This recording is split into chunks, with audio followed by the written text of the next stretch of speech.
एक आंदोलन खड़ा करने के लिए हाथों और पांव की जरूरत नहीं होती है, दिल और दिमाग की जरूरत होती है। You don't need hands and legs to drive your organization, you need head and heart to drive your organization. ऐसी मैन पावर तैयार करिए। अगर ऐसे आदमी को ले आए जो आपसे कम बुद्धिमान है, तो और कम बुद्धिमान कस्टमर को वो लेके आएगा। Nothing is more important than developing people, क्योंकि अल्टीमेटली स्ट्रैटेजी को आपके लोग ही चलाने वाले हैं। A clear vision or a great vision without great people is completely irrelevant. मैं Vivek Bindra, founder and CEO बड़ा बिजनेस.com, आज बताऊंगा आपको 20 से ज्यादा तरीके के बढ़िया मैन पावर कैसी लाई जाती है। एक है इंटरनल तरीके और एक है एक्सटर्नल तरीके। इंटरनल जो आपकी कंपनी के अंदर से ही तरीके होते हैं, और एक्सटर्नल जो बाहरी तरीके हैं जिनसे आप बढ़िया टीम को ढूंढ के ला सकते हैं। मेरे को everything about entrepreneurship course, event, questions में कई लोगों ने पूछा बढ़िया टीम कैसे बनाएं। पहला क्या है, चांसेस हैं कि इंटरनल टीम में ही कोई प्रमोशन कर सकते हो, उन्हीं को आप बढ़िया पे, पोजीशन और रिस्पॉन्सिबिलिटी, अथॉरिटी बढ़ा करके दे सकते हो, क्योंकि प्रमोशन से कॉन्फिडेंस बढ़ता है। दूसरा, आप इंटरनल ट्रांसफर्स क्रिएट कर सकते हो एक डिपार्टमेंट से दूसरे डिपार्टमेंट में। कभी कभी जिस आदमी से आप काम करा रहे हो उस डिपार्टमेंट में, क्योंकि वो उसके लिए कॉम्पिटेंट नहीं था, वो इसके लिए ज्यादा अच्छा कर सकता था। आप रिटायर्ड एम्प्लॉयज भी लेकर के आ सकते हो जो चले गए थे, या दूसरी कंपनी के कॉम्पिटिटर के रिटायर्ड एम्प्लॉयज को ढूंढ सकते हो, या अपनी कंपनी के रिटायर्ड, मारुति ऐसा बहुत करती है। उनको लगता है जिसने हमारी कंपनी में 30 साल काम कर लिया, अब अगर उसे कोई और लेके चला गया ना तो हमारे राज जाके खोल देगा वहां, इसीलिए अपने रिटायर्ड एम्प्लॉयज को वो ले आते हैं वापस जाकर के।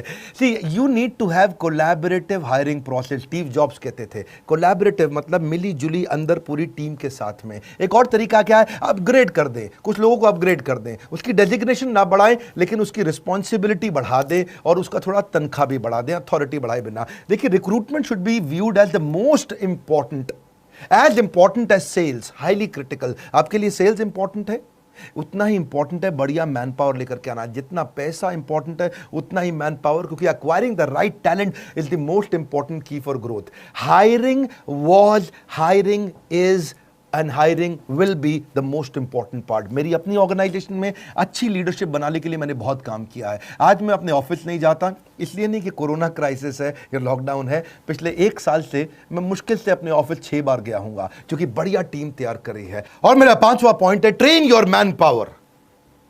ट्रेनिंग पे एक थोड़ा किस्सा सुनाता हूं गौतम भाई अडानी का। गौतम भाई अडानी गुजराती सब जानते हैं। एक बार उसकी कंपनी में हेजिंग की गलती हो जाने के कारण, टाइमली ना करने से 50 करोड़ का नुकसान कर दिया एक सीनियर एम्प्लॉय ने। सीईओ बहुत नाराज हो गया था, इसने 50 करोड़ का नुकसान कर दिया। वो उसको निकालने की तैयारी कर चुका था। बात गौतम भाई अडानी पे पहुंची तो उन्होंने इसको बुलाया, पूछा क्या हुआ। बोला सर बहुत बड़ी गलती हो गई, आगे से कभी नहीं होगा, समझ में आ गया मुझसे गलती हो गई। गौतम भाई अडानी ने अपने सीईओ को बोला इसको नहीं निकालना। सीईओ हैरान, सर 50 करोड़ का नुकसान किया इसने, कैसे नहीं निकालना। अडानी बोले अब तुम इसको निकालोगे, कहीं ना कहीं तो ये ज्वाइन करेगा। गलती इसको समझ में आ गई, ये सीख चुका है, मेरी गलती का फायदा कोई और कैसे उठा ले। It was not a business loss, it was his training cost.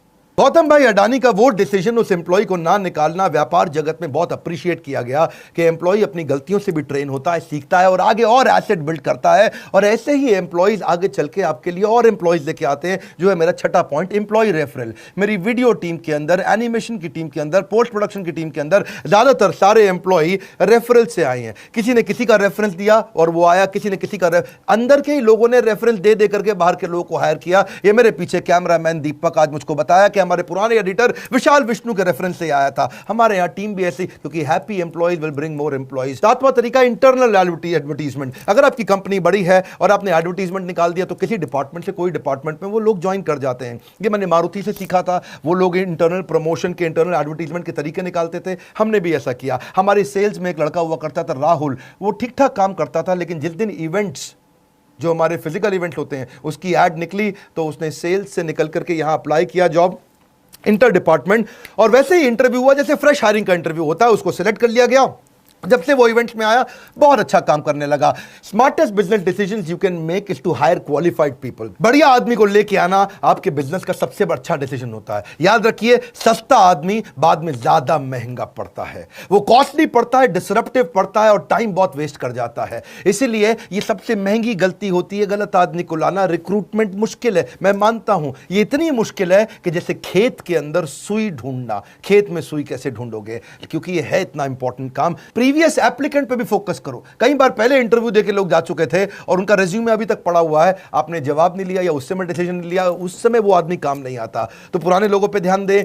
और अगर आपकी बड़ी ऑर्गेनाइजेशन है और आपकी ऑर्गेनाइजेशन में किसी एम्प्लॉय का देहांत हो गया है तो उसकी पत्नी, उसका बच्चा या उसके पिता को भी आप नौकरी का अवसर दे सकते हो, क्योंकि आप जब फाइनेंशियली इन्वेस्ट करते हो ना लोगों के अंदर, तो वो आपकी कंपनी में इमोशनल इन्वेस्टमेंट करना शुरू कर देते हैं, याद रखिएगा। एंड ऑल्सो ये भी है कि किसी गलत आदमी को, don't hire people who are coming for salary, hire people who are coming for the love of the job. ऐसे लोग जो काम को प्रेम करते हो। फिर आप कुछ ट्रेनीज भी लेके आ सकते हो, मैनेजमेंट ट्रेनी, उनको ही एब्जॉर्ब कर लो, क्योंकि मैनेजमेंट ट्रेनी भी क्या है, अगर आपने the competition to hire will going to increase. आने वाले समय में कंपनीज एक्स्ट्रा फैसिलिटी देंगी अच्छे लोगों को हायर करने के लिए। आपको क्या समझना है, अगर आपको अच्छा आदमी मिल जाता है तो उसको ले लो, उसके लिए जगह बन जाएगी। बढ़िया मैन पावर जो बहुत इंटेलिजेंट इंटेलेक्चुअल है उसको ले लो। See the way you treat your employees is the way they will treat your customers. क्योंकि अगर आपने ऐसा आदमी ले लिया जिसको बहुत माइक्रो मैनेज करना पड़ रहा है, बहुत टाइटली मैनेज करना पड़ रहा है, बार बार उसको कहना पड़ रहा है ठीक से करे, ठीक से करे, ठीक से कर, इसका मतलब आपने हायरिंग के समय में गलती कर दी थी। एनीवेज ये इंटरनल तरीके थे। अब एक्सटर्नल तरीके क्या है, बाहर से कैसे लाएं? सबसे आसान तरीका मैनेजमेंट कंसल्टेंट या एम्प्लॉयमेंट एजेंसी से बात कर लो। वो लोग आपसे क्या है 8% लेते हैं उसकी तनख्वाह का, 12% भी लेते हैं और कहीं 15% भी लेते हैं, डिपेंडिंग ऑन आपको कैसा एजेंसी मिलता है और कितनी मुश्किल मैन पावर ढूंढनी पड़ जाती है। या पब्लिक एडवर्टीजमेंट जिसके बारे में जानते हैं, इसकी कहीं लोकल एरिया के अंदर सस्ती एडवर्टीजमेंट भी होती है जहां से काम चल जाता है। शुरू में जब मैंने अपना काम शुरू किया था तो भी पब्लिक एडवर्टीजमेंट के थ्रू ही मैं लोग लेके आता, अखबार में छोटी ऐड डालती थी, दिन भर में 100 लोग इंटरव्यू देने आ जाते थे, काम के लोग मिल जाते थे। या फिर कैंपस इंटरव्यू करो, कॉलेजेस में जाओ, बी ग्रेड कॉलेज में जाओ,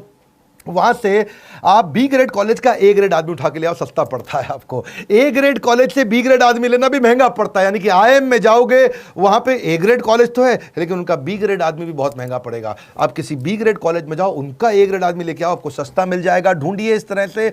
आप कैरेक्टर को हायर करो, स्किल उसको अपने आप ट्रेन कर दोगे। एटीट्यूड को हायर करो, एक्सपीरियंस आप उसको अपने आप दे दोगे। बढ़िया आदमी मिल जाए तो उसको ले लो। प्रोफेशनल एसोसिएशन में जाओ, बहुत सारी इंडियन मेडिकल एसोसिएशन भी हायरिंग कराने में मदद करती है, इंस्टीट्यूट ऑफ इंजीनियर्स भी है और कई ऐसी प्रोफेशनल एसोसिएशंस हैं जहां पे कहीं ना कहीं उनके पास रेज्यूमेज रहते हैं। हेड हंटिंग बड़ा अच्छा तरीका है, पांचवा तरीका, यानी कि अपने कंपटीशन को देखो। अगर कोई बड़ा कंपटीटर है आपका तो वहां की हेड हंटिंग करा लो, पोचिंग करा लो। आपको समझ में आया कि मुझे फलाना कंपनी फ्लिपकार्ट का प्रोडक्ट हेड चाहिए, तो आप अपने एचआर हेड को समझा दो कि ढूंढ ढांड के इसके रिज्यूमे लिंक्डइन से वहाँ पहुँच और केवल उसको फ़ोन कर, मुझको वही आदमी चाहिए। देखिए एक बात समझिए, बढ़िया तनख्वाह बढ़िया आदमी के लिए देनी पड़ जाती है आपको अगर आपको हेड हंटिंग करानी है। I don't pay good wages because I have lot of money. सुनिए मेरी बात को, मैं ज़्यादा तनख्वाह इसलिए नहीं देता क्योंकि मेरे पास पैसा ज़्यादा है, मेरे पास आज ज़्यादा पैसा इसलिए है क्योंकि मैंने ज़्यादा तनख्वाहें दी थी। इसका अर्थ क्या हुआ, अच्छे आदमी को अच्छी तनख्वाह दोगे वो आपको कमा करके देगा। ऐसा नहीं है कि आपके पास पैसा ज्यादा इसलिए ज्यादा तनख्वाह देते हो। देखिए अगर आप मूंगफली खिलाओगे तो बंदर अपने आप आ जाएंगे। रिक्रूटमेंट एक मार्केटिंग है, ये एक तरीका है। जैसे सेल्स एक मार्केटिंग होती है, ऐसे ही हायरिंग भी एक मार्केटिंग होती है। आपको अपनी कंपनी की तारीफ करनी पड़ती है, समझाना पड़ता है कितनी जबरदस्त ऑर्गेनाइजेशन है। अगर आप एचआर में हैं और आप मार्केटिंग की तरह नहीं सोचते हैं, सेल्स की तरह नहीं सोचते हैं, तो आप गलत प्रोफेशन के अंदर चले गए हैं। लेबर यूनियन भी वैसे छठा तरीका है जहां से आप हायरिंग कर सकते हो। नेपोटिज्म आजकल बहुत चलता है, अपने ही परिवार से लेकर के आओ। जैसे वो यादव परिवार है हमारे यूपी में, वहाँ सबके सब लोग इलेक्शन लड़ते हैं, वहाँ सबके सब आते हैं क्योंकि पूरा परिवार उनका फैल गया है। ऐसे ही फैमिली रन बिजनेस के अंदर भी होता है कि आप अपने ही परिवार में से कोई काम का आदमी ढूंढ करके उसको आगे बढ़ाते हो। Casual caller walk in outside the office advertisement से भी चलता है। जैसे अपने ऑफिस के जस्ट बाहर कुछ एडवर्टीजमेंट पोस्टर वगैरह लगा दिए। कुछ कॉल सेंटर्स में मैं देखता हूं अपने ऑफिस के बाहर बड़ा बोर्ड हमेशा लगा रहता है, यानी कि हर दिन कोई ना कोई कैजुअल कॉलर या वॉक इन आता रहता है, अपना सीवी देता रहता है और इंटरव्यू चलता ही रहता है। सोशल मीडिया और ई रिक्रूटमेंट पे कई बार मैंने देखा कुछ ऑर्गेनाइजेशन ध्यान नहीं देती हैं।